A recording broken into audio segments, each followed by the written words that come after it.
श्री शिवाय नमस्तुभ्यम हर हर महादेव। आप सबको फिर से स्वागत है मेरे यूट्यूब चैनल अहल्या की दुनिया में। और आज हम चैत्र मास की पूर्णिमा की व्रत कथा सुनेंगे। प्रत्येक माह के अंतिम दिन पूर्णिमा तिथि होती है। अभी चैत्र का महीना चल रहा है और इस माह आने वाली पूर्णिमा को चैत्र पूर्णिमा के नाम से जाना जाता है। पूर्णिमा के दिन पवित्र नदियों में स्नान, दान व व्रत का विशेष महत्व माना गया है। कहते हैं कि जो लोग पूर्णिमा का व्रत करते हैं उन पर हमेशा माँ लक्ष्मी जी की कृपा बनी रहती है। काशीपुर नगर के एक गरीब ब्राह्मण को भिक्षा मांगते देखकर भगवान विष्णु जी ने स्वयं ही एक बूढ़े ब्राह्मण के रूप में उस निर्धन ब्राह्मण के पास गए और कहने लगे, हे विप्रो, श्री सत्यनारायण भगवान मनोवांछित फल देने वाले हैं। तुम उनका व्रत पूजन करो, जिससे करने से मनुष्य सब प्रकार के दुखों से मुक्त हो जाता है। इस व्रत में उपवास का भी अपना महत्व है, किंतु उपवास से मात्र भोजन न लेना ही नहीं, समझना चाहिए। उपवास के समय हृदय में यह धारणा होनी चाहिए कि आज श्री सत्यनारायण भगवान हमारे पास ही विराजमान है। अंदर व बाहर शुचिता बनाई रखनी चाहिए और श्रद्धा विश्वास पूर्वक भगवान का पूजन कर उनकी मंगलमय कथा का श्रवण करना चाहिए। श्री सत्यनारायण की कथा बताती है कि व्रत पूजन करने में मानव मात्र का समान अधिकार है, चाहे वो निर्धन, धनवान, राजा हो या व्यवसायी, ब्राह्मण हो या अन्य वर्ग, स्त्री हो या पुरुष।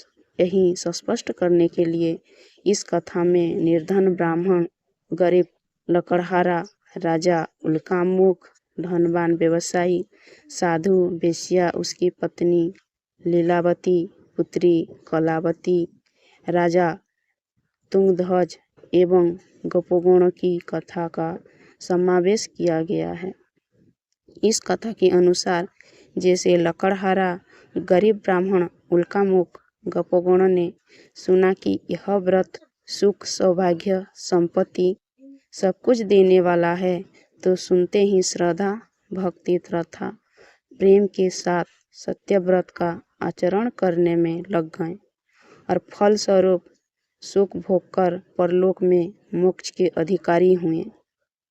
एक साधु वेश्या ने भी यही प्रसंग राजा उल्कामुख से सुना, किंतु उसका विश्वास अधूरा था और श्रद्धा में कमी होने के कारण उसने मन में प्रण लिया कि संतान प्राप्ति पर सत्य व्रत पूजन करूँगा।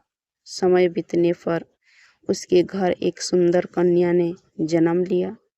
पत्नी ने व्रत की याद दिलाई तो उसने कहा कि कन्या के विवाह के समय करेंगे। समय आने पर कन्या का विवाह भी हो गया, किंतु इस वेश्या ने व्रत नहीं किया। सभी वो अपने दामाद को लेकर व्यापार के लिए चला गया। वहाँ उसे चोरी के आरोप में राजा चंद्रकेतु द्वारा दामाद सहित कारागार में डाल दिया गया। उसके अपने घर में भी चोरी हो गई। पत्नी लीलावती और पुत्री कलावती भिक्षावृत्ति के लिए बेबस हो गई।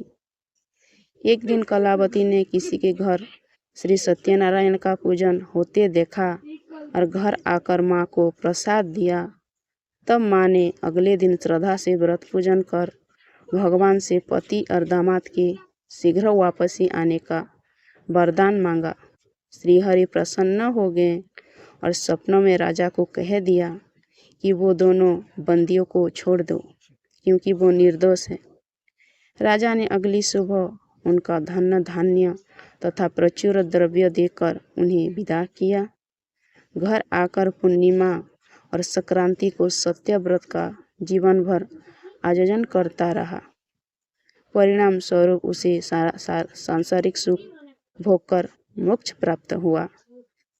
इसी प्रकार एक बार राजा तुंगध्वज ने वन में गोपगणों को श्री सत्यनारायण भगवान का पूजन करते देखा, किंतु अपने अभिमान की वजह से राजा ने तो पूजा स्थल पर गया ना दूर से ही प्रणाम किया और न ही गपोगणों द्वारा दिया प्रसाद ग्रहण किया। परिणाम यह हुआ कि राजा के पुत्र, धन धान्य, ऐश्वर्य गजादि सब नष्ट हो गए। राजा को फिर ये आभास हुआ कि विपत्ति का कारण सत्यदेव भगवान का निरादर है। तब उसे बहुत पश्चाताप हुआ।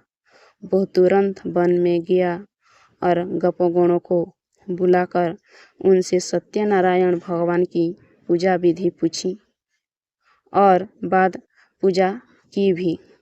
फिर उसने उनसे यही प्रसाद ग्रहण किया तथा घर आ गया।